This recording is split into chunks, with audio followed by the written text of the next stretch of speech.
চারপাশে শুধু cake cake cake, এত কেকের ভিডিও দেখেছি। ফাইনালি আমি ডিসিশন নিয়েছি আমি নিজে একটা ডিফারেন্ট টাইপের একটা কেক বানাবো, যেটা আমার চোখকে একটু শান্তি দিবে। সো আসসালামু আলাইকুম এভরিওয়ান, আজকে বানাবো জাপানিজ কটন কেক অথবা আপনি শিফন কেকও বলতে পারেন। সো ফার্স্ট এখানে আমি 4টা ডিম নিয়ে নিয়েছি। অ্যাড করবো 2 টেবিল চামচ চিনি, পরিমাণ মতো তেল, পরিমাণ মতো দুধ। এগুলো সবকিছু পরিমাণ কিন্তু আমি অবশ্যই ডেসক্রিপশনে দিয়ে দিব, ডেসক্রিপশন থেকে দেখে নেবেন। আর এখন অ্যাড করবো 1 চামচ ভ্যানিলা এসেন্স, আর একটা স্ট্রেইনারের মধ্যে 1/2 কাপ ময়দা আর 2 টেবিল চামচের মতো আমি কর্নস্টার্চ নিয়ে ভালো করে একটু ছেঁকে একটু করে মিক্স করে নিব। এটা কিন্তু আমি 2বারে করেছি। বাই দ্য ওয়ে আপনারা কিন্তু খেয়াল করবেন, আমি কিন্তু এখানে বেকিং পাউডার অ্যাড করিনি, আমি এখানে জাস্ট কর্নস্টার্চটা অ্যাড করেছি। আর আমি এখানে লেমন জেস্টটা অ্যাড করবো, এটা জাস্ট পুরাই অপশনাল, আমার ভালো লাগে তাই আমি অ্যাড করেছি। সবকিছু একদম ভালো করে আমি মিক্স করে জাস্ট এটা একটু সাইডে রেখে দিব। আর এখন আমি আরেকটা বোল নিয়ে নিব, যেটার মধ্যে আমি ডিমের সাদা অংশটাকে ভালো করে বিট করে নিব। আর আমি কিন্তু ডিমের সাদা অংশটাকে একটু ফ্রিজে রেখেছিলাম কিছুক্ষণের জন্য। আপনারা আমাকে অনেকে কোশ্চেন করেন আমি ফ্রিজে কেন রাখি। ভাই, মানুষের সাথে সাথে মুরগিও নাকি ডিপ্রেশনে চলে গিয়েছে, তাই অনেক খারাপ কোয়ালিটির ডিম দেয়। ডিমটা ফাটালে এই সাদা অংশটা একদম পানির মতো হয়ে যায়, যার জন্য এটাকে আমি একটু ঠিক করার জন্য কিছুক্ষণের জন্য ফ্রিজে রেখে দিই।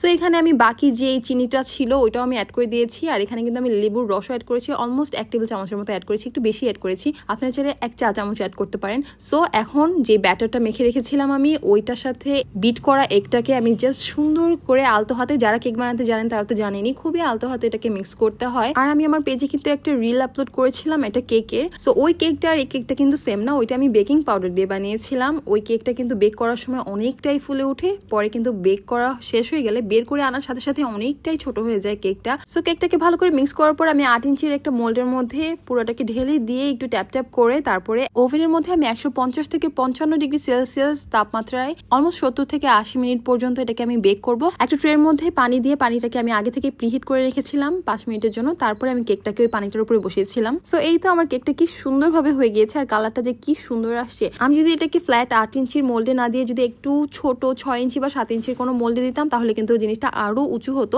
বাই দ্য ওয়ে এই কেকটাও কিন্তু অনেক ফ্লাফি ছিল, বের করে আনার পরে কিছুটা ডেবে গিয়েছে, বাট যেমনটা চেয়েছিলাম এক্স্যাক্টলি অমনটাই হয়েছে। আমি অনেকদিন ধরে ভাবছিলাম এই কেকটা বানাবো। জাপানিজ এই কটন কেকটার মধ্যে কিন্তু ক্রিম চিজটা অ্যাড করা হয়, যেহেতু আমি ফার্স্ট টাইম বানাচ্ছি সেহেতু আমি ক্রিম চিজটা অ্যাড করিনি। আমি শুধু ওয়েস্ট করতে চাচ্ছিলাম না, বাট আমার মনে হয় নেক্সট টাইম থেকে আমি ক্রিম চিজ দিয়ে অবশ্যই এটা ট্রাই করবো। আর এটা কিন্তু খেতে খুবই টেস্টি হয়। এক্স্যাক্টলি সেম রেসিপি ফলো করে আপনারা বানিয়ে দেখবেন। আমি এই কেকের পুরো ডিটেল টিপস অ্যান্ড ট্রিক্স সবকিছু ডিসক্রিপশনে দিয়ে দেবো। আপনার ডেসক্রিপশনটা ভালো করে যদি ফলো করেন, আপনারা এক্স্যাক্টলি সেম এরকম কেকটাই বানাতে পারবেন। কেকটা তো এমনি দেখতে সুন্দর হয়েছে, তারপরে একটা পশ ভাব আনার জন্য আমি উপরে একটু আইসিং সুগার দিয়ে দিলাম। এই তো হয়ে গিয়েছে আমার soft fluffy Japanese cotton cake, অথবা আপনারা শিফন কেকও বলতে পারেন। সো আই হোপ আপনাদের কাছে আমার কেকের এই রেসিপিটা ভালো লেগেছে। So it's all for now, see in the next video. Bye, thanks for watching.